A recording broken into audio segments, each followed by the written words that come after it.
तनुष्का हमेशा से ही बहुत बड़ी फूड लवर थी और उसे सबसे ज्यादा पसंद था वो था पिज्जा खाना। ऐसी एक दिन तनुष्का अपनी दोस्त वैशाली के साथ बाजार से घर आ रही होती है। तभी वो वहाँ पर एक ओल्ड एज मधुरा नाम की एक औरत को देखती है जो कि एक रेडी पर पिज्जा की सेल कर रही होती है, जिसे देखकर तनुष्का उसे देखकर बोलती है, यार उस लेडी को देख, इतनी उम्र में भी पिज्जा सेल कर रही है। चल आज उनका पिज्जा ट्राई करते हैं। छोड़ ना यार, यहाँ डोमिनोज से खा लेंगे। क्या पता कैसा पिज्जा बनाती होगी, पैसे खराब हो जाएंगे हमारे। यार अच्छा नहीं लगा तो अपने साथ घर ले जाएंगे, लेकिन कम से कम इसी बहाने उनके पास 2 पैसे तो जुट जाएंगे। उनकी उम्र का ही लिहाज कर ले। चल ठीक है। इतना कहकर वैशाली और तनुष्का दोनों मधुरा के पास जाते हैं और तनुष्का बोलती है, आपके पास कौन कौन से पिज्जा है आंटी? मेरे पास हर तरीके का पिज्जा है। तुम्हें कौन सा पिज्जा खाना है बेटा? क्या आपके पास कॉर्न कैप्सिकम पिज्जा होगा? हाँ है। तुम बैठो, बस 10 मिनट में तुम्हारा पिज्जा रेडी हो जाएगा। वैशाली और तनुष्का मधुरा के कहे अनुसार साइड में बैठकर अपने पिज्जा के आने का वेट करती हैं। 10 ही मिनट में मधुरा कॉर्न और कैप्सिकम पिज्जा गरम गरम उन्हें खाने के लिए सर्व करती है। दोनों सहेलियां जैसी एक बाइट पिज्जा खाती हैं, उनकी आंखें चमक जाती हैं और तनुष्का बोलती है, ऐसा पिज्जा तो कहीं नहीं मिलता है। मैंने कितनी जगह का पिज्जा खाया है, कितनी रेडी से भी खाया है, पर सच में ये तो बहुत डिलीशियस है। सच में यार, पहली बार स्ट्रीट पिज्जा खा रही हूँ, लेकिन ये इतना ज्यादा टेस्टी होता है ना, मुझे मालूम ही नहीं था। खाओ बेटा खाओ। तुम्हें पता है इस पिज्जा का सारा सामान मैंने खुद तैयार किया है। वो कैसे आंटी? बेटा मैं ये पिज्जा डो भी घर पे ही तैयार करती हूँ, सारे स्पाइसेस घर में ही रेडी करती हूँ, और ये सब्जियाँ भी ना मैंने घर के गार्डन में ही उगाई है। कुछ भी बाहर का नहीं है इसमें। आंटी आप इतना सब कुछ करती हैं, आपको इस काम में बचत होती भी है? बचत हो या ना हो, लेकिन लोगों को हानि नहीं पहुंचनी चाहिए। आंटी मैं तो आपकी और आपके इस पिज्जा की फैन हो गई हूँ। ऐसे ही तनुष्का और वैशाली मजे लेकर पूरा पिज्जा खत्म कर देते हैं, जिसके बाद दोनों बिल पे करके वहाँ से चले जाते हैं। तनुष्का को जब भी पिज्जा खाने का मन होता वो जल्दी से मधुरा की दुकान पर पहुँच जाया करती और फटाफट से पिज्जा खा लिया करती थी। धीरे धीरे तनुष्का स्ट्रीट पिज्जा खाने की आदी हो जाती है। ऐसी एक दिन जब तनिष्का ठेले पर पिज्जा खा रही होती है, तभी मधुरा बोलती है, बेटा तुम रोज रोज पिज्जा खाने आती हो, क्या तुम घर पे खाना नहीं खाती? खाती तो हूँ आंटी, लेकिन क्या करूँ, जब तक मैं आपका पिज्जा ना खा लूँ मेरा तो पेट ही नहीं भरता। फिर चाहे मुझे घर का खाना मिले या ना मिले, कोई फर्क नहीं पड़ता।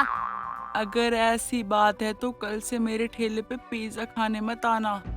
क्या पर क्यों आंटी? अरे लोग चाहते हैं कि उनके ग्राहक बढ़े और मुझे ऐसे साफ मना कर रही हैं। मैं अपने घर वालों से पैसे मांगकर डांट खाकर यहाँ आती हूँ और आप ऐसे कह रही हो? क्योंकि घर का खाना भी तो जरूरी है ना। मधुरा की बात सुनकर तनुष्का को गुस्सा आ जाता है और वो वहाँ से चली जाती है। इसके बाद तनुष्का काफी जगह पर स्ट्रीट पिज्जा खाती है, पर उसकी वो पिज्जा खाने की तरफ नहीं मिटती और वो वापस से घूमकर मधुरा की दुकान पर आ जाती है और बोलती है, अरे आंटी थक गई हूँ, लेकिन आपके पिज्जे के जैसा कहीं पिज्जा नहीं मिला। प्लीज मुझे खिला दो ना पिज्जा, नहीं तो मैं यहीं भूखी मर जाऊंगी। नहीं नहीं ऐसा मत बोलो बेटा, लो पिज्जा खा लो। बेटा किसी भी चीज की लत लगाना अच्छी बात नहीं है। कभी कभी ये हमारे जीवन की सबसे बड़ी गलती बन जाती है।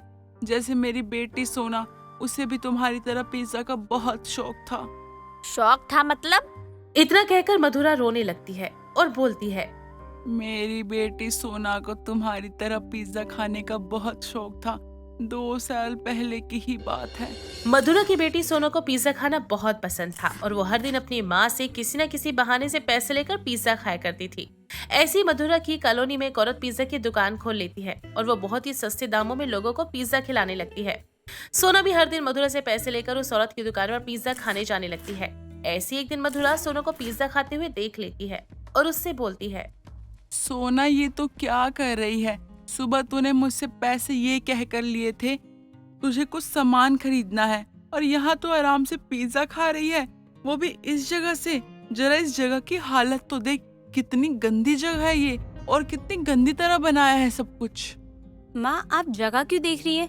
स्वाद देखिए ना, कितना बढ़िया है आंटी के हाथ का। ये पिज्जा ना बहुत ही टेस्टी बनाती है आंटी जी, मेरे जुबान में तो लत लग चुकी है। मैं कुछ भी कर लूंगी, लेकिन मैं पिज्जा खाना बिल्कुल नहीं छोड़ सकती। आज तो खा लिया, लेकिन अगर तूने दोबारा यहाँ से पिज्जा खाया तो मुझसे बुरा कोई नहीं होगा तेरे लिए। मधुरा की बात सुनकर सोना कुछ नहीं कहती और चुपचाप अपना पिज्जा खत्म करती है, जिसके बाद मधुरा उसे अपने साथ घर ले जाती है। लेकिन वो अपनी माँ से भी छुपकर अब पिज्जा खाना शुरू कर देती है और धीरे धीरे सोना की तबीयत खराब होना शुरू हो जाता है। उसे कभी उल्टी तो कभी बुखार तो कभी लूज मोशन होने लगते हैं। मधुरा उसे अच्छे से अच्छे डॉक्टर के पास लेकर जाती है, लेकिन किसी भी दवाई से सोना की तबीयत में कोई सुधार नहीं आता और इस बीच भी सोना का पिज्जा खाना बंद नहीं होता। ऐसे एक दिन जब सोना अपनी माँ से छुपकर पिज्जा खा रही होती है, तभी खाते खाते उसके मुंह से खून की उल्टियां होने लगती है। तभी मधुरा वहाँ पर आती है और अपनी बेटी को ऐसे देखकर बोलती है, सोना, सोना ये क्या हो गया बेटा तुझे? ये तुझे खून की उल्टियाँ क्यों हो रही हैं? और ये पिज्जा तू कहाँ से लाई है? मैंने तुझे मना किया था ना कि तू ये पिज्जा मत खाया कर। आंटी का पिज्जा। सोना बेटा तुझे क्या हो रहा है? माँ, माँ। सोना, सोना बेटा। मधुरा सोना को आवाज देती रह जाती है और सोना इस दुनिया को अलविदा कह देती है और अपनी बेटी को अपनी आंखों के सामने मरता हुआ देखकर मधुरा पर दुखों का पहाड़ टूट पड़ता है। जिसके बाद मधुरा पुलिस को लेकर पिज्जा बेचने वाली औरत के पास जाती है और पता चलता है कि उस औरत का पिज्जा खाकर बहुत सारी लड़कियां और लोग बीमार हो चुके हैं। पुलिस उस औरत को थाने ले जाती है और उस पर कड़ी कार्रवाई करती है। तभी वो औरत डर से बोलती है, मुझे माफ कर दीजिए। मैं अपने पिज्जे की बिक्री बढ़ाने के लिए पिज्जे में एक खास तरह का जहर मिलाती थी, जिससे लोगों को वो पिज्जा खाने के लिए दीवाना कर देता था और लोग बार बार पिज्जा खाने आते थे। इसकी बेटी रेगुलर कस्टमर थी मेरी। मुझे माफ कर दीजिए। बस उसके बाद मैंने उस औरत को बहुत कड़ी से कड़ी सजा दिलवाई। मैंने अपनी बेटी को तो नहीं बचाया, लेकिन मैंने बहुत सारी जान बचा ली और अपनी बेटी की याद में ही मैंने ये पिज्जा शॉप खोली है, जहां मैं हर चीज अपने हाथों से ही बनाती हूँ ताकि किसी का नुकसान ना हो। आंटी अब बहुत अच्छी हैं। सच में मुझे नहीं पता था कि स्ट्रीट फूड किसी की भी जान ले सकता है। मैं बस पिज्जा की धुन में पागल हो गई थी। हो सकता है कि मैं भी सोना की तरह किसी और से पिज्जा खा रही होती। वो मुझे भले ही जहर वाला पिज्जा ना देती, पर खुद ही अपने जीवन में खा खा कर वो जहर भर लेती और अपनी अच्छी खासी तबीयत का नुकसान कर लेती। आपका बहुत बहुत शुक्रिया आंटी जी, आपने तो मेरी आंखें खोल दी और अब मुझे समझ में आ गया। अच्छा लगा बेटा ये सब तुम्हारे मुंह से सुनकर। भले ही मेरे पिज्जा में कोई मिलावट नहीं है, पर मैं नहीं चाहती कोई किसी चीज का आदी बने, खासकर तुम जैसी बेटियां, क्योंकि मुझे पता है औलाद खोने का गम क्या है। मधुरा की बात सुनकर तनुष्का भी इमोशनल हो जाती है और उसे गले से लगा लेती है। अब तनुष्का धीरे धीरे खुद पर कंट्रोल करना सीखती है और वो स्ट्रीट पिज्जा खाने की आदत को पूरे तरीके से बदल देती है और जितना ज्यादा हो सकता है वो घर पर ही खाना खाती। लेकिन वो मधुरा से मिलना जुलना नहीं छोड़ती और पिज्जा खाना था तो नहीं, लेकिन वो उससे मिलने के लिए रोजाना उसकी रेहड़ी पर जरूर चली जाया करती। सोनिया बरसात में अपने बॉयफ्रेंड विक्रम का इंतजार कर रही होती है। जब सोनिया का बॉयफ्रेंड आता है तो सोनिया उसे गले लगा लेती है। ओह, तुम आ गए विक्रम। मुझे पता था कि तुम जरूर आओगे। तुम भी मुझसे दूर नहीं रह सकते हो।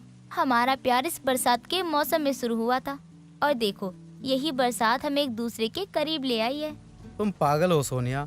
ठंड का मौसम चल रहा है, बारिश हो रही है और तुम्हें इस बारिश में भीगने की पड़ी है। तुम अपनी और मेरी दोनों की तबीयत खराब करवाना चाहती हो क्या? चलो यहाँ से। विक्रम, आज तुम्हें ठंड में बरसात तबीयत खराब होने की फिक्र लगी है, और तब कहाँ गई थी ये फिक्र जब तुमने ठंड की बरसात में ही मेरा 2 घंटे इंतजार किया था। तब तो तुमने ऐसा नहीं सोचा कि तुम्हारी तबीयत खराब हो जाएगी, और अब जब मैं तुम्हारी पहली बरसात याद दिला रही हूँ तो ये बोल रहे हो तुम। हाँ, क्योंकि तब मैं बहुत बड़ा पागल था, लेकिन अब नहीं हूँ। तुम यहाँ से चलो, हम कहीं बैठकर बात करते हैं। और अगर तुम्हें कहीं बैठकर बात नहीं करनी है तो कोई बात नहीं, हम बात ही नहीं करते हैं। सोनिया विक्रम की बात मान लेती है और वो दोनों एक कैफे में जाते हैं। बोलो सोनिया, तुम्हें ऐसी भी क्या बात करनी थी जो तुमसे रुका ही नहीं जा रहा था? तुम इतने दिनों से मुझसे अजीब सा बर्ताव क्यों कर रहे हो? तुम्हें पता है कि मैं तुमसे कितना प्यार करती हूँ, फिर भी तुम मेरे साथ ऐसा क्यों कर रहे हो? तुम्हें मेरा प्यार नहीं दिख रहा, या फिर तुम जानबूझकर मेरा प्यार देखना ही नहीं चाहते हो? और हाँ, आज तुम्हें मेरे सवालों का जवाब देना ही पड़ेगा। सोनिया, मैं तुमसे बहुत प्यार करता हूँ, लेकिन माँ ने मेरे आगे एक शर्त रख दी है। अगर अब मैंने तुमसे बात की तो वो खुद को कुछ कर लेंगी, इसलिए मैं अब तुम्हारे साथ नहीं रह सकता हूँ। नहीं रह सकते?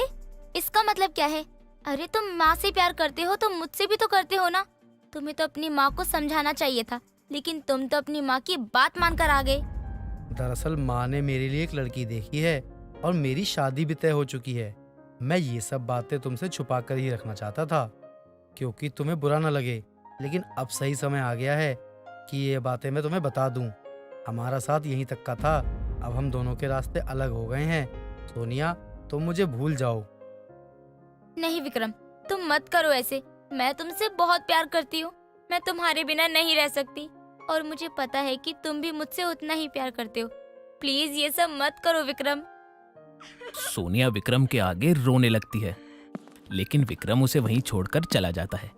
विक्रम और सोनिया जब से अलग हुए थे, तब से विक्रम भी अब शांत शांत रहने लगा था। ना वो ज्यादा किसी से बोलता था, ना अपने कमरे से बाहर आता। बस हर वक्त विक्रम अपने कमरे में ही रहता था। एक बार बहुत जोर से बारिश हो रही थी, तो विक्रम अपने कमरे की खिड़की से बाहर देख रहा होता है। तभी विक्रम के कमरे में उसकी माँ अनीता आ जाती है। बेटा विक्रम, क्या बात है? आजकल तू बहुत परेशान सा रहता है, ना ही किसी से बोलता है और ना हंसता है, हर वक्त अपने कमरे में ही रहता है। तू इतना परेशान क्यों है मेरे बच्चे? माँ, आपको तो सब पता है, और सब पता होने के बाद भी ऐसे बोल रही हो जैसे आपको कुछ पता ही नहीं। खैर छोड़ो माँ, अब ये बात करने का कोई भी फायदा नहीं है। अच्छा, तो तू उस लड़की के पीछे खुद की जिंदगी खराब कर रहा है? माँ, वो कोई ऐसी वैसी लड़की नहीं है। सोनिया नाम है उसका, सोनिया, और मैं उससे बहुत प्यार करता हूँ। मैंने बस आपकी खुशी के लिए ही हाँ की है, वरना मैं शादी कभी भी नहीं करता। मैं बस इतना चाहती हूँ कि तू खुश रहे। पता नहीं कौन सा जादू कर दिया है उस लड़की ने तेरे ऊपर। तू अपनी माँ को ही जवाब दे रहा है। अरे मैं तेरे कोई बुरे के लिए नहीं बोल रही हूँ, और ना ही तेरा बुरा सोच रही हूँ। मैं तेरी माँ हूँ, तेरा भला ही चाहती हूँ। हाँ तो ठीक है ना, और क्या चाहिए माँ आपको? आपने कहा था उस लड़की को छोड़ दो, मैंने छोड़ दिया। अब आप ही बताओ, अब मैं ऐसा क्या करूं जिससे आपको संतुष्टि मिले? विक्रम इतना ज्यादा परेशान था कि अनीता उसे देखकर ही परेशान हो गई, लेकिन फिर भी अनीता अपने फैसले से पीछे नहीं हटी। अनीता अपने साथ विक्रम को शॉपिंग पर ले जाती है, जहां विक्रम को सोनिया दिखती है। सोनिया, कैसी हो तुम? मुझे किसी ने बताया कि तुम्हारी तबीयत खराब थी। तुम फिर से ठंड की बरसात में घूम रही थी क्या, तो तुम्हारी तबीयत फिर से खराब हो गई? विक्रम, तुम ऐसे क्यों बात कर रहे हो जैसे तुम्हें मेरी बहुत फिक्र है? तुमने तो मुझसे सारे रिश्ते ही खत्म कर दिए ना, फिर भी तुम मेरे बारे में सारी जानकारी क्यों रखते हो? कैसी बदतमीज लड़की है ये। तू इसके लिए ही मरा जा रहा था, और वो तेरी एक पैसे की इज्जत नहीं करती है। और तू लड़की सुन, मेरे बेटे की सगाई है, वो तुझे भूल चुका है। और तू ये जो चाल चल रही है ना, जहाँ जहाँ वो जा रहा है उसके आगे पीछे डोलना, ये करना बंद कर दे। विक्रम, तुमने बताया नहीं कि तुम्हारी सगाई होने वाली है? मैंने ही मना किया था बताने से। अरे तुम जैसे लोग किसी की खुशी में खुश होते तो हो नहीं, बस दूसरों की खुशी में नजर गड़ाए रखते हो। तू मेरे बेटे से दूर रहा कर, वरना तेरे लिए अच्छा नहीं होगा। अनीता वहां भी सोनिया को बहुत खरी खोटी सुनाती है। सोनिया वहां से रोते हुए चली जाती है, और विक्रम उसे चाह कर भी रोक नहीं पाता। जिसके बाद अनीता विक्रम की सगाई के लिए शॉपिंग करती है, और फिर दोनों घर लौट आते हैं। अब विक्रम की सगाई का दिन पास आ जाता है। विक्रम अपने कमरे में रो रहा होता है, तभी वहां अनीता आती है और उसे रोता हुआ देखकर कहती है, बेटा तू रो रहा है? नहीं माँ, बस मेरी आंख में कुछ चला गया था, इसलिए आंसू आ गए। बेटा तू खुश तो है ना मेरे फैसले से? माँ, आपने अकेले ही मुझे पाल पोस कर बड़ा किया है, तक आपने ही सब कुछ किया है मेरे लिए। अगर मैं आपकी खुशी के लिए कुछ कर रहा हूँ तो उसमें खुश हूँ, और आप मेरी चिंता मत करो। हर चीज़ में तो समय लगता ही है ना, तो मैं भी धीरे धीरे ठीक हो जाऊँगा। अच्छा सुन, मुझे मंदिर जाना है और कुछ देर में मेहमान भी आ जाएंगे, तू सब संभाल लेना। माँ लेकिन जब मेहमान आने वाले हैं तो आप जा ही क्यों रही हैं बाहर? बारिश भी हो रही है और आपको तो ठंड में बारिश बिल्कुल भी सूट नहीं करती है ना। मेरी बेटी की जिंदगी का आज इतना बड़ा दिन है तो मंदिर जाना जरूरी है। विक्रम घर पर था और अनीता मंदिर के बहाने भीगते हुए सोनिया के घर चली जाती है। अपने घर पर विक्रम की माँ को देखकर सोनिया बहुत हैरान हो जाती है। आंटी जी आप यहाँ, और वो भी भीगते हुए? अरे आपको कुछ काम था तो मुझे बता दिया होता, आपको यहाँ आने की तकलीफ नहीं उठानी पड़ती। मेरी वजह से अब तक तूने और विक्रम ने जितनी भी तकलीफ झेली है उसके आगे ये तो कुछ भी नहीं है। और अगर आज मैं यहाँ नहीं आती तो मैं खुद की नजर में गिर जाती हमेशा के लिए। ये सब आप क्या बोल रही हो आंटी? आप ठीक तो हो ना? आप ऐसे अजीब अजीब बातें क्यों कर रही हो? मुझे कुछ भी समझ नहीं आ रहा। तू बस मेरे साथ चल, बाकी की बातें बाद में बता दूंगी मैं। अनीता अपने साथ सोनिया को लेकर अपने घर चली जाती है। वहाँ काफी मेहमान आए होते हैं। अनीता और सोनिया दोनों ही बरसात में भीग चुके होते हैं। सोनिया को अपने घर देखकर विक्रम कहता है, सोनिया तुम यहाँ क्या कर रही हो? माँ सच में मुझे नहीं पता सोनिया यहाँ क्यों आई। सोनिया आज मेरी सगाई है, मैं तुम्हारे आगे हाथ जोड़ता हूँ, कोई तमाशा मत करना। विक्रम मैं यहाँ खुद नहीं आई हूँ, मुझे यहाँ तुम्हारी माँ ही लेकर आई है। क्या तुम्हें यहाँ माँ लेकर आई है? माँ क्या सोनिया सच बोल रही है? हाँ सोनिया सच बोल रही है। मुझे पता है मैंने ही विक्रम को इस शादी के लिए दबाव दिया है और विक्रम बस मेरी खुशी के लिए अपने प्यार की कुर्बानी दे रहा है, लेकिन मैं विक्रम को ऐसे उदास और परेशान नहीं देख सकती। मतलब कि मैं तुम दोनों की शादी के लिए राजी हूँ। सोनिया बरसातें हमारे लिए क्या क्या लाई हैं।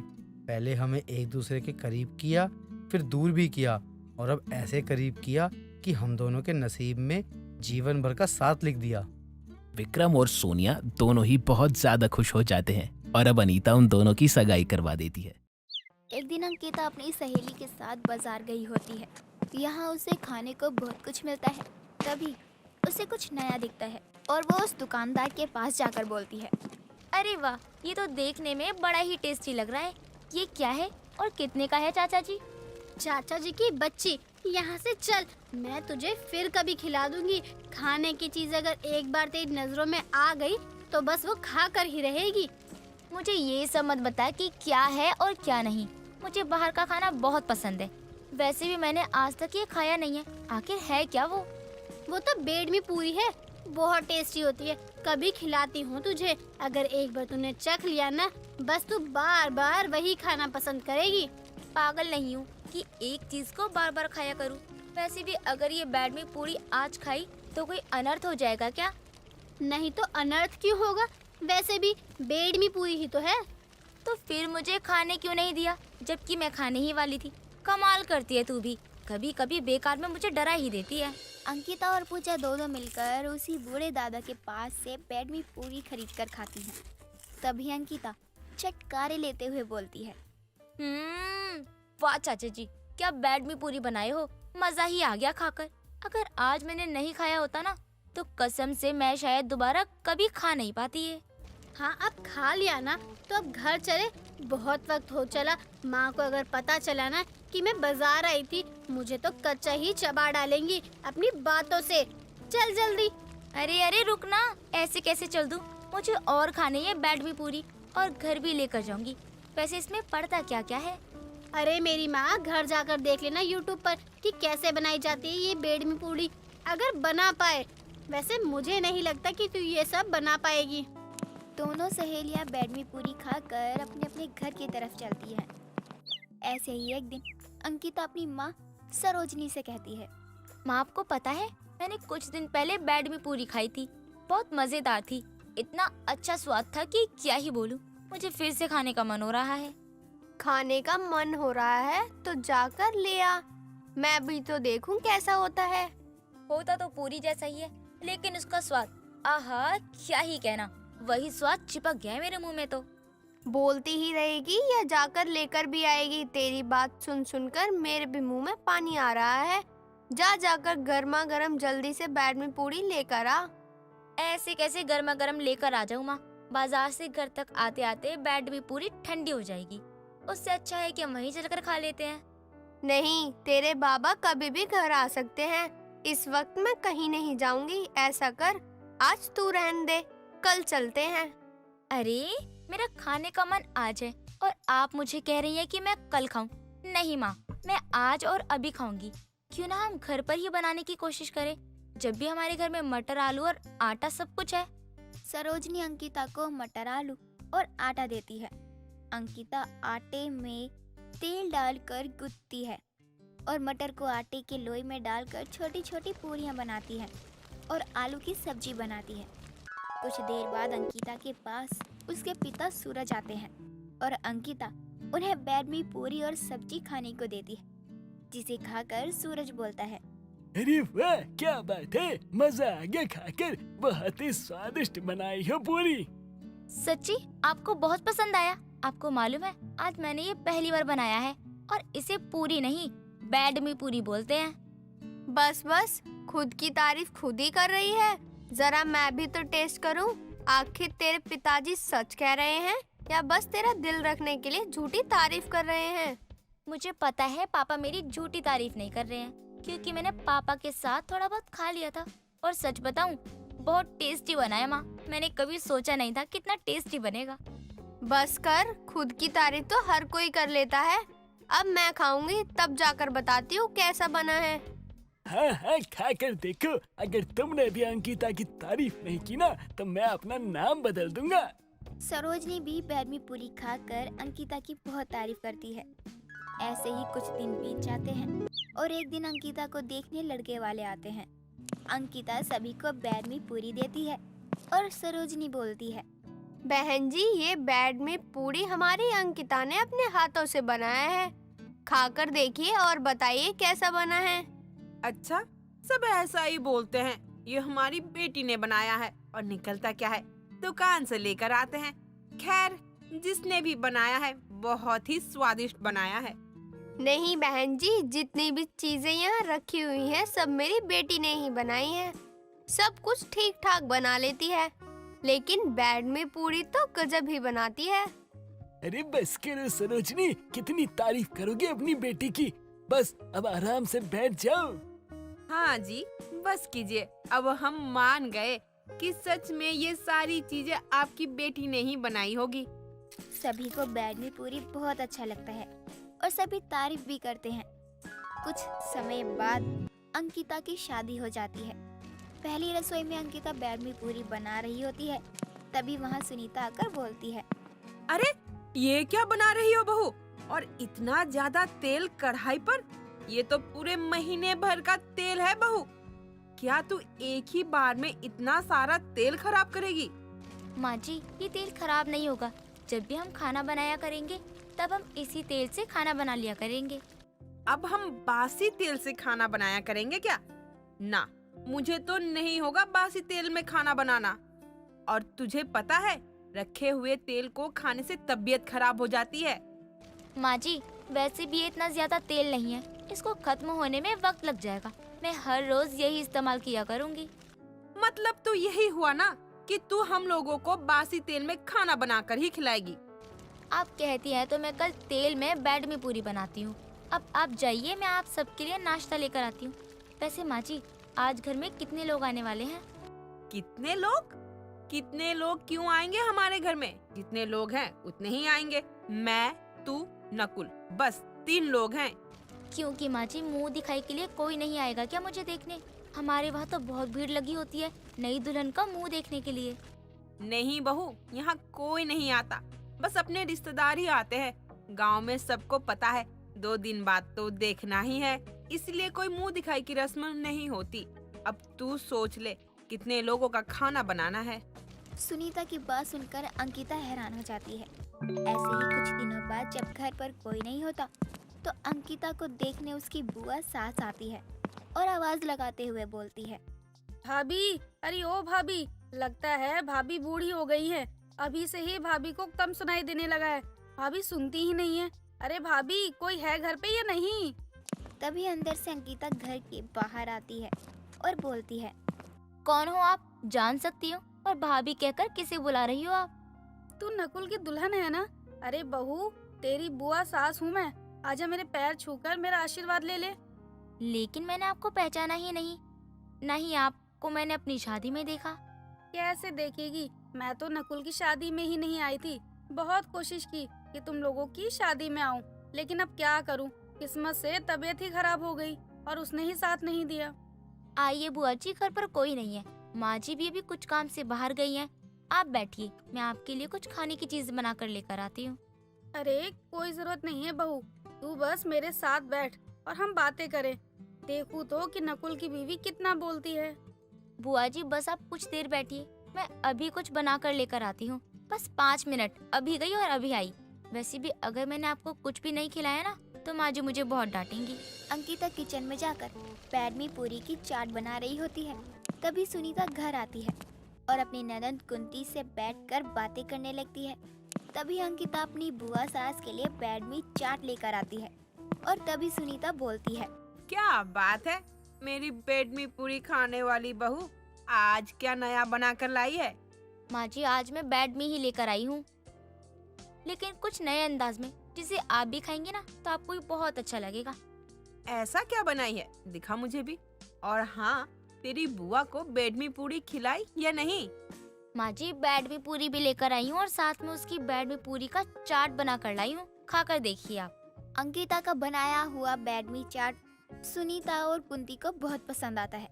दोनों खुश होकर अंकिता को तोहफा देते हैं और दोनों खूब चटकारे लेकर खाते हैं। दोस्तों, अगर आपको ये कहानी पसंद आई तो इसे लाइक करें, शेयर करें और कमेंट करके बताएं कि कहानी में आपको सबसे अच्छा क्या लगा।